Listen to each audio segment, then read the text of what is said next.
Although many are welcomed, they will take years to deliver.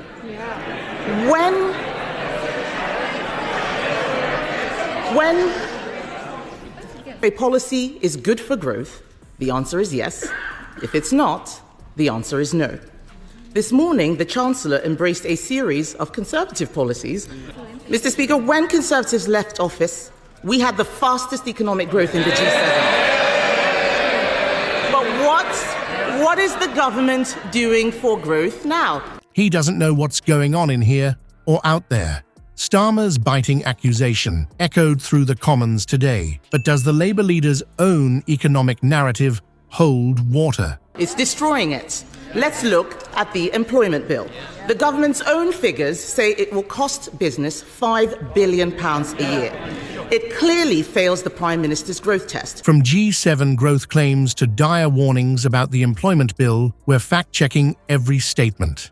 Prepare for some surprising revelations that might just change your view on UK politics. Starmer's economic bombshell exploded in the Commons today, but the shrapnel might just ricochet back at him. The Labour leader confidently declared that the UK boasted the fastest economic growth in the G7 when the Conservatives left office. It's a bold claim, one that paints a rosy picture of Labour's economic stewardship and casts a shadow over the current government's performance. But does this grand narrative hold water when we dive into the murky depths of economic data? Let's unpack this economic puzzle piece by piece. Starmer's assertion conjures images of a thriving Britain, outpacing its G7 peers under Labour's watchful eye. It's a compelling story, one that resonates with voters yearning for economic stability and growth. But as we dig deeper, the foundations of this claim start to look shakier than a Jenga tower in an earthquake.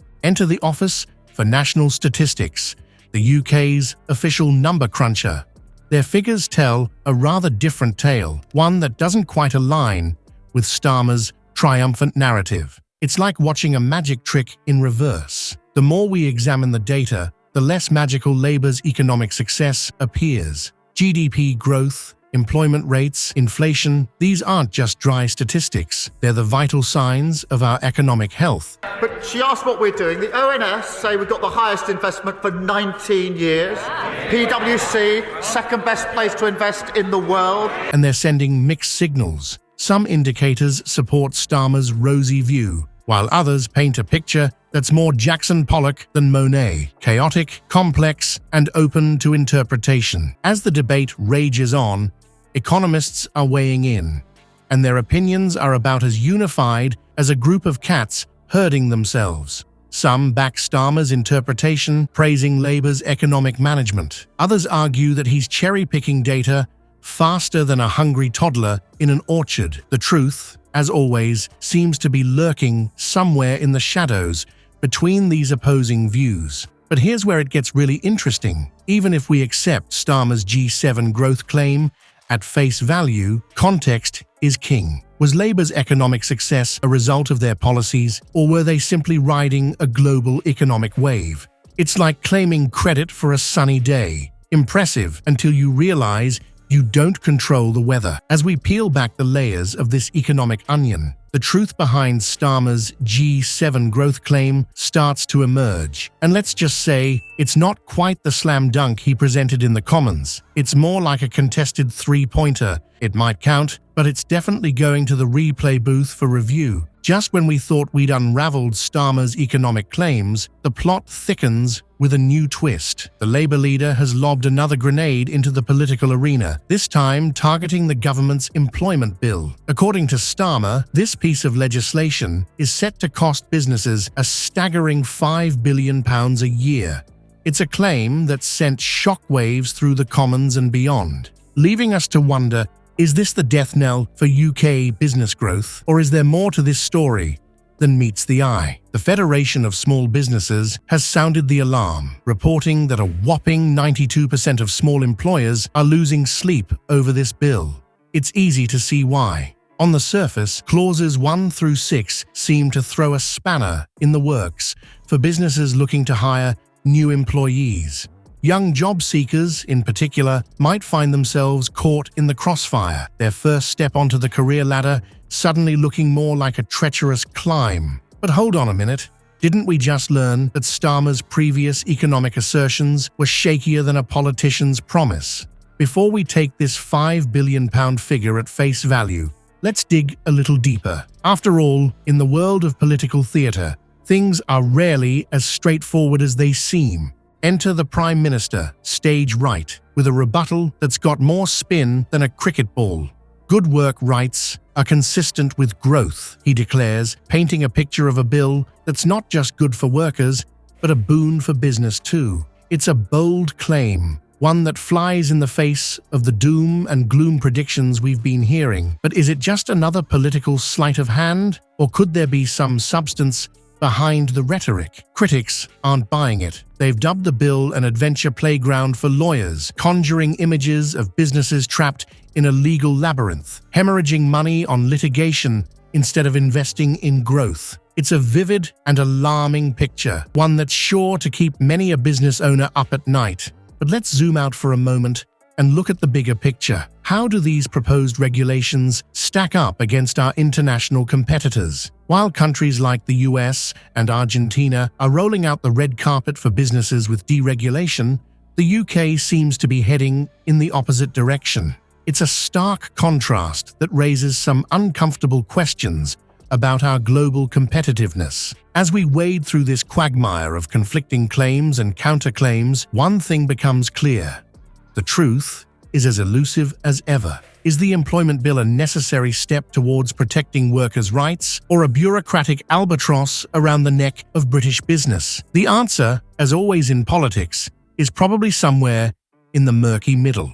As the dust settles on Starmer's economic claims, the Prime Minister launches a counter-offensive that's as bold as it is baffling. With a flourish worthy of a magician, he pulls out a dazzling array of economic indicators that paint a picture of Britain as an economic powerhouse. But wait, haven't we seen this trick before? The PM's arsenal is impressive, no doubt. He brandishes ONS investment figures like a shield, trumpets PwC rankings like a victory horn, and waves IMF predictions like a magic wand. It's enough to make your head spin. But here's the rub. How do these glittering statistics square with the grim reality many Brits are facing? Let's take a closer look at this economic Rubik's Cube. The Prime Minister proudly proclaims that PwC ranks the UK as the second best place to invest in the world. Sounds great, doesn't it? But hang on a minute. If Britain's such a golden opportunity, why are small business owners losing sleep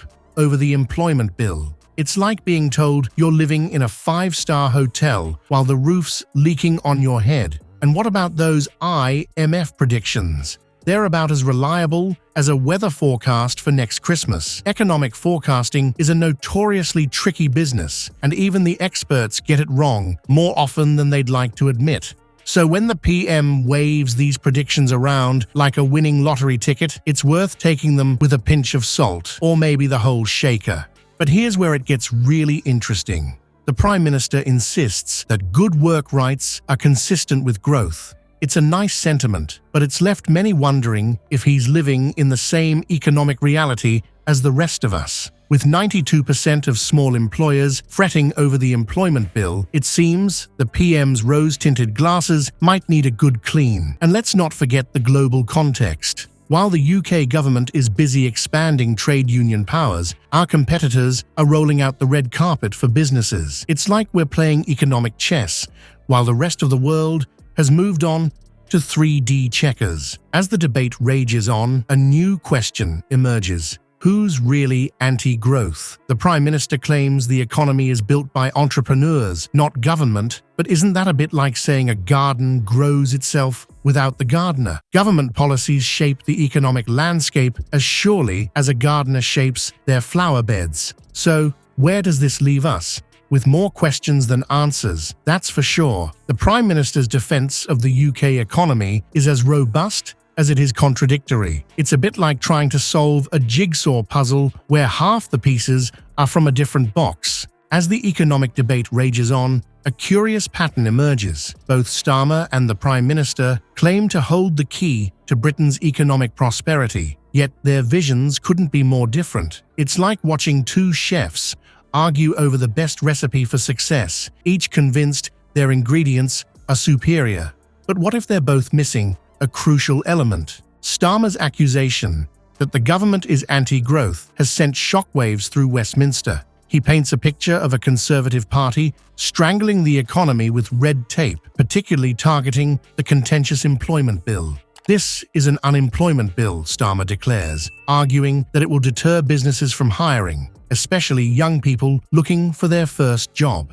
It's a compelling narrative, one that resonates with small business owners already feeling the squeeze. But the Prime Minister isn't taking this lying down. He fires back with a counter-argument that's as bold as it is controversial. Good work rights are consistent with growth. Every good business knows that. It's a statement that flies in the face of traditional conservative thinking, leaving many wondering if the PM has gone rogue or if he stumbled upon an economic truth hidden in plain sight. The debate takes an interesting turn when unions enter the fray. Starmer claims the bill represents the largest expansion of trade union powers in a generation, framing it as a potential roadblock to economic progress. The Prime Minister, however, sees it differently. He argues that the government isn't deregulating for businesses, but for unions, a distinction that's left many scratching their heads. As the argument heats up,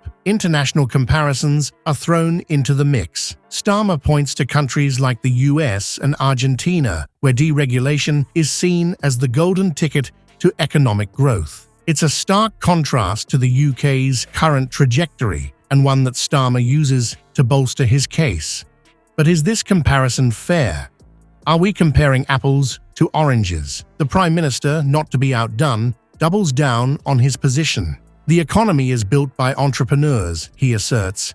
You can't tax your way to growth. It's a statement that encapsulates the fundamental ideological divide between the two parties. But in this battle of economic philosophies, who's really got their finger on the pulse of Britain's economic reality? As the dust settles on this fierce exchange, we're left with more questions than answers. Is Starmer right to sound the alarm on the employment bill, or is the Prime Minister correct in his assertion that worker protections and growth can coexist harmoniously? The truth, as always in politics, is likely somewhere in the middle. As the dust settles on this political slugfest, one thing becomes painfully clear. The truth about Britain's economic situation is as elusive as ever. Both Starmer and the Prime Minister have been caught red-handed, cherry-picking data faster than kids in a sweet shop. It's a stark reminder that in the world of politics, facts are often just pawns in a much larger game. This whole debacle highlights a crucial point. We, the voters, need to sharpen our economic literacy. It's time we looked beyond the political smoke and mirrors and started digging into the economic data ourselves. After all, isn't that what democracy is all about? The real test for the UK isn't in these Westminster debates. It's in the coming months and years as policies hit the ground. Will they actually deliver for ordinary Brits, or are they just more hot air? Only time will tell.